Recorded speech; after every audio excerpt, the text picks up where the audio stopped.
മഹാരാഷ്ട്ര മുൻ ഉപമുഖ്യമന്ത്രി അജിത് പവാറിന്റെ മരണത്തിനിടയാക്കിയ ബാരാമതി വിമാനാപകടത്തിൽ ബ്ലാക്ക് ബോക്സിന് സാരമായ തകരാറുണ്ട് എന്ന് കണ്ടെത്തൽ. പ്രധാന ഭാഗങ്ങൾ കത്തിപ്പോയി.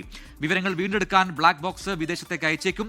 ബ്ലാക്ക് ബോക്സിന് തകരാറെന്ന റിപ്പോർട്ടുകൾ ദുരൂഹത വർദ്ധിപ്പിച്ചെന്ന ആരോപണവുമായി രോഹിത് പവാർ രംഗത്തെത്തുകയും ചെയ്തു. ശ്രീനാഥ് ചന്ദ്രൻ മുംബൈയിൽ ചേരുന്നൊപ്പം ആർ അച്യുതൻ ഡൽഹിയിൽ നിന്ന് കൂടെ ചേരും. ശ്രീനാഥിലേക്ക് ആദ്യം. ശ്രീനാഥ്, ഈ ബ്ലാക്ക് ബോക്സ് അതാണ് ഏറ്റവും പ്രധാനപ്പെട്ട ഒരു ഘടകം. ഇത്തരത്തിലൊരു വിമാനാപകടം ഉണ്ടായിക്കഴിഞ്ഞാൽ എന്ത് സംഭവിച്ചു എന്നറിയാനുള്ള ഏറ്റവും ടെക്നിക്കലായി നമ്മൾ ആശ്രയിക്കുന്ന ഒന്നാണ് ഈ ബ്ലാക്ക് ബോക്സ്. പക്ഷേ അതിന് പോലും തകരാറ് സംഭവിച്ചു അല്ലെങ്കിൽ കത്തിപ്പോയി എന്നൊക്കെയുള്ളത് അസാധാരണമായ സാഹചര്യമാണ്. എന്താണ് അതിനെക്കുറിച്ച് നമുക്ക് മനസ്സിലാക്കാൻ കഴിയുന്ന കാര്യങ്ങൾ? ഒപ്പം തന്നെ നേരത്തെ ഈ അപകടത്തിൽ തന്നെ ചില പന്തികേടുണ്ട്, അതിൽ ആസൂത്രണം ഉണ്ടായിട്ടുണ്ടെന്നൊക്കെയുള്ള ആരോപണം നേരത്തെ ഉന്നയിച്ച രോഹിത് പവാർ ഇപ്പോൾ വീണ്ടും അത് കടുപ്പിക്കുന്നു. ഈ ദുരൂഹത വർദ്ധിക്കുകയാണ് എന്ന് പറയുന്നു. എന്താണ് സാഹചര്യം, ശ്രീനാഥ്?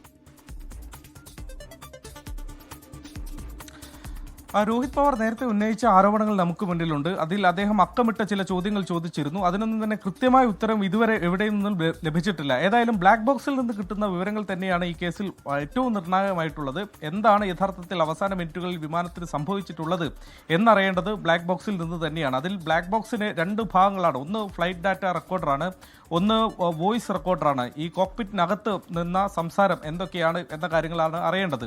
അന്നൊരു തീഗോളം കണക്കെ വിമാനം പൊട്ടിത്തകർന്ന് നമ്മൾ കണ്ടതാണ്, സ്ഫോടനം ഉണ്ടായി നമ്മൾ കണ്ടതാണ്. ആ തീപിടുത്തത്തിലാണ് ബ്ലാക്ക് ബോക്സിന് കാര്യമായ തകരാറ് സംഭവിച്ചിട്ടുള്ളത്. അതുകൊണ്ട് തന്നെ അതിൽ നിന്നുള്ള വിവരങ്ങൾ നമുക്ക് തിരിച്ചു കിട്ടണമെങ്കിൽ അത് വിദേശത്ത് നൽകി വിദേശത്തെ ഏതെങ്കിലും ലാബിൽ അത് പരിശോധിക്കേണ്ടി വരും എന്നുള്ളതാണ് ഏറ്റവും ഒടുവിൽ നമുക്ക് മനസ്സിലാക്കാൻ കഴിയുന്നത്. ഏതായാലും ഈ റിപ്പോർട്ടുകൾ വന്നതിന് പിന്നാലെ ഇപ്പോൾ വ്യോമയാന മന്ത്രാലയത്തിൽ നിന്ന് ഒരു വിശദീകരണം വന്നിട്ടുണ്ട്. ഫ്ലൈറ്റ് ഡാറ്റ റെക്കോർഡിൽ നിന്നുള്ള വിവരങ്ങൾ അത് ശേഖരിക്കാൻ കഴിഞ്ഞിട്ടുണ്ട്. ഈ കോക്പിറ്റിൽ സംഭവിച്ചിട്ടുള്ള വോയിസ് റെക്കോർഡർ എന്തൊക്കെ കാര്യങ്ങളാണ് സംസാരിച്ചെന്നടക്കമുള്ള കാര്യങ്ങളാണ് നമുക്ക് ലഭിക്കാൻ കഴിയാത്തത്, ബ്ലാക്ക് ബോക്സിൽ നിന്ന് കിട്ടാത്തത് എന്നതാണ് ഇപ്പോൾ വ്യോമയാന മന്ത്രാലയത്തിൽ നിന്ന് ലഭിക്കുന്ന വിവരം. അതായത് ആ വിവരങ്ങൾ കിട്ടണമെങ്കിൽ ഇന്ത്യയിൽ നിന്നുള്ള ലാബിലല്ല, അത് വിദേശത്ത് ഒരുപക്ഷെ അയക്കേണ്ടി വന്നേക്കും എന്നുള്ള സൂചനകൾ തന്നെയാണ് ആ ഒരു വിശദീകരണത്തിൽ നിന്നും നമുക്ക് വായിക്കാൻ വേണ്ടി കഴിയുന്നത്. ഏതായാലും നാളെ ഇപ്പോൾ വീണ്ടും ഒരിക്കൽ കൂടി രോഹിത് പവാർ ഒരു വാർത്താ സമ്മേളനം വിളിച്ചിട്ടുണ്ട്. രാവിലെ 10:30 വീണ്ടും രോഹിത് പവാറിന്റെ വാർത്താ സമ്മേളനം നടക്കാൻ പോകുന്നത്. പ്രജിൻ, ശ്രീനാഥ് ചന്ദ്രനാണ് വിശദാംശങ്ങൾ നൽകിയത്. ആർ അച്യുതൻ കൂടി ചേരുന്നു ഡൽഹിയിൽ നിന്നും. അച്യുതൻ, ഇപ്പോൾ ഈ വ്യോമയാന മന്ത്രാലയത്തിന്റെ വിശദീകരണവുമായി ബന്ധപ്പെട്ട് ശ്രീനാഥ് ചന്ദ്രൻ ചില കാര്യങ്ങൾ സൂചിപ്പിച്ചു. പക്ഷേ ഈ അന്വേഷണം, ഈ വിമാനാപകടവുമായി ബന്ധപ്പെട്ട അന്വേഷണം, അത് ഏത് രീതിയിൽ പോകുന്നു? ഇനിയിപ്പോൾ എന്താണ് അടുത്ത ഘട്ടം? അതുമായി ബന്ധപ്പെട്ട വിവരങ്ങൾ വ്യോമയാന മന്ത്രാലയം പങ്കുവെക്കുന്നുണ്ടോ? പ്രജിൻ, ഒന്നാമതായി ഈ AIBയുടെ അന്വേഷണത്തിന്റെ പുരോഗതി, ഒപ്പം തന്നെ എന്തൊക്കെയാണ് വീണ്ടെടുക്കാൻ കഴിഞ്ഞത് എന്നെ സംബന്ധിച്ചുള്ള ഒരു വിശദീകരണമാണ് വ്യോമയാന മന്ത്രാലയം നൽകിയിരിക്കുന്നത്. അതിൽ പറയുന്നത് AIB വിശദമായ അന്വേഷണം നടത്തുന്നു. വിമാനത്തിൽ 2 ഫ്ലൈറ്റ് റെക്കോർഡറുകളാണ് ഉണ്ടായിരുന്നത്. പക്ഷേ ഈ അപകടത്തെ തുടർന്നുണ്ടായ ആ ഒരു സ്ഫോടനം, അതിൽ 2 ഫ്ലൈറ്റ് റെക്കോർഡറുകൾക്കും കേടുപാടുകൾ സംഭവിച്ചു.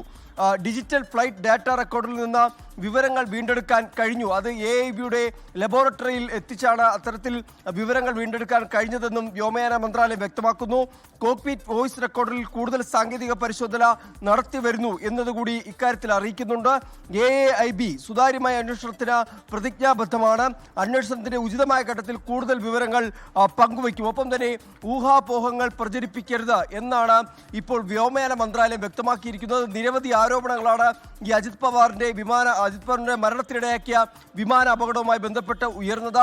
ആ പശ്ചാത്തലത്തിൽ കൂടിയാണ് വ്യോമയാന മന്ത്രാലയത്തിന്റെ വിശദീകരണം. പ്രജിൻ, അച്യുതനാണ് ഡൽഹിയിൽ നിന്ന് വിശദാംശങ്ങൾ പങ്കുവച്ചത്. ലോകത്തെവിടെയായാലും ഏത് സമയത്തും 24 വാർത്തകളും ഓഗ്മെന്റഡ് റിയാലിറ്റി പാക്കേജുകളും എക്സ്പ്ലെയിനറുകളും വിശദമായി കാണാൻ ഞങ്ങളുടെ യൂട്യൂബ് ചാനൽ നിങ്ങൾക്ക് സബ്സ്ക്രൈബ് ചെയ്യാം.